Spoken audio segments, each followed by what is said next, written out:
Top quality और consistent performance के लिए सिर्फ सिल्वर पंप नाम याद रखना।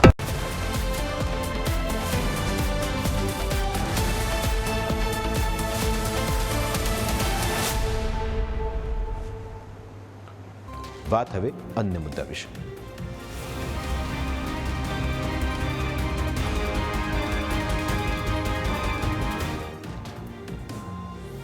જે ખેડૂતો પોતાની મહેનતથી આખા દેશનું પેટ ભરે છે તે ખેડૂતોને પોતાનો હક તો મળવો જ જોઈએ, પણ જ્યારે આ હક છીનવવાની વાતો થતી હોય ત્યારે ખુદ ખેડૂતો જ મેદાને ઉતરી આવે છે।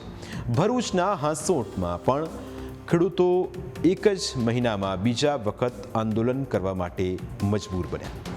ખેડૂતોએ પાવર ગ્રીડની કામગીરી પણ અટકાવી દીધી। તેમાં આખો મુદ્દો શું છે તે અમે તમને સમજાવવાનો પ્રયત્ન કરીશું। ભરૂચના હાંસોટ પંથકમાં power grid corporation of India દ્વારા હાઈ ટેન્શન લાઇનનું કામ ચાલી રહ્યું છે। 3 ગામના 100થી વધુ ખેડૂતોએ એકઠા થઈને એક મહિનામાં બીજી વખત આ કામગીરી અટકાવી દીધી। ખેડૂતોનો મુદ્દો જમીનના વળતર સાથે સંકળાયેલો છે। પાવર ગ્રીડ લાઇન માટે સંપાદિત થતી જમીનના બદલામાં યોગ્ય વળતર મળે તેવી ખેડૂતોની માગણી છે। અગાઉ 7 એપ્રિલે પણ કામગીરી અટકાવવામાં આવી હતી, પરંતુ પ્રશ્નોનું નિરાકરણ ન આવતા ખેડૂતોએ ફરી વિરોધ નોંધાવ્યો છે।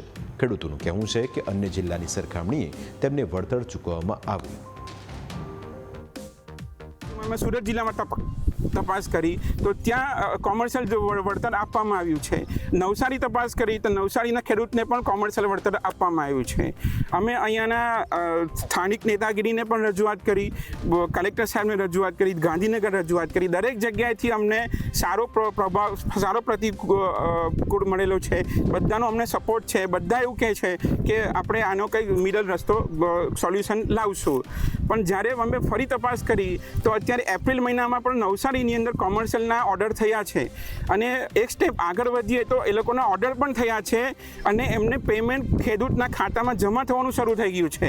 જ્યારે ભરૂચ જિલ્લામાં જો તો ઓર્ડરનો જ કોઈ પ્રોસેસ કરવા તૈયાર નથી। ખેડૂતોનું કહેવું છે કે જેમને વાણિજ્ય જંત્રી પ્રમાણે જમીનના ભાવ ચૂકવવામાં આવે, કારણ કે એકવાર જમીન ગયા પછી તેમાંથી કંઈ જ ઉપજવાનું નથી। હાઈ ટેન્શન લાઇન આવવાથી ખેડૂતો એટલા વિસ્તારમાં ખેતી પણ કરી શકતા નથી, એટલે તેઓ પછીનું વળતર પણ અત્યારે જ માંગી રહ્યા છે। અમે એક મહિના પહેલાં જ્યારે ગયેલા હતા ત્યારે પણ અમે જે રજૂઆત કરી અને આગળ મામલતદાર અને કલેક્ટર જોડે બી મિટિંગો કરી ચૂક્યા છે, પરંતુ એનું કોઈ નિરાકરણ આવ્યું નથી, એટલે અમે ફરીથી આ કામ બંધ કરવા માટે આવ્યા છે। અમારે શાંતિપૂર્વક અહીં આ કામ કરવું છે, પરંતુ અમારું કોઈ સાંભળતું જ નથી। ટૂંકમાં કોઈ સાંભળતું જ નથી, એટલે અમે ફરીથી અમારે આ કાર્ય કરવું પડે છે અને ખૂબ જ શાંતિપૂર્વક આ કામ કરીએ છીએ। આ પ્રકરણમાં જિલ્લા પંચાયતના સભ્ય મગન પટેલ સહિતના આગેવાનો સ્થળ પર પહોંચ્યા। તેમણે પાણી પુરવઠા મંત્રી ઈશ્વરસિંહ સાથે વાત કરતા જાણવા મળ્યું કે આ મામલે ઉર્જા મંત્રી સાથે વાતચીત કરવામાં આવી છે।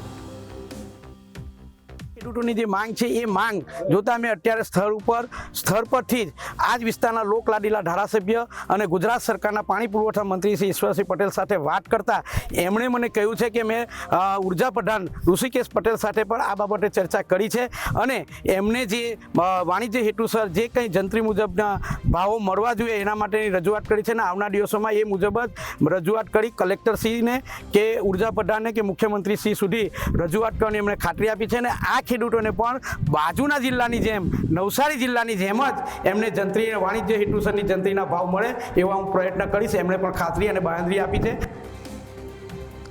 ખેડૂતો પોતાના હકની રકમ માંગી રહ્યા છે। જો અત્યારે તેમને યોગ્ય વળતર નહીં મળે તો ભવિષ્યમાં ક્યારે તેમને સારા વળતરનો લાભ નહીં મળે, કારણ કે અત્યારે તેમની પાસે સમય છે, કારણ કે આ આખી લાઈન ખાવડાથી લઈને છેક નવસારી સુરત તરફ જાય છે। એકવાર જે ખેડૂતના ખેતરમાં ટાવર લાગી જાય તે એટલા વિસ્તારમાં ખેતી નથી કરી શકતો, તેના બદલામાં તેને વળતર ચૂકવવામાં આવે છે। ખેડૂતોને સીધો મોટો ફાયદો વળતરમાં જ છે, બાકી વીજળી સહિતના લાભો માટે તો ખેડૂતોએ લાંબા ગાળા માટે રાહ જોવી પડે તેમ છે અને તે લાભો દરેક ખેડૂતને ભવિષ્યમાં મળશે। તેનાથી આખા વિસ્તારને ફાયદો થશે, પરંતુ જે ખેડૂતોની જમીન સંપાદિત થઈ છે તેમને વ્યક્તિગત રીતે ઓછો ફાયદો થશે, એટલે ખેડૂતો વધુ વળતરની માંગ કરી રહ્યા છે।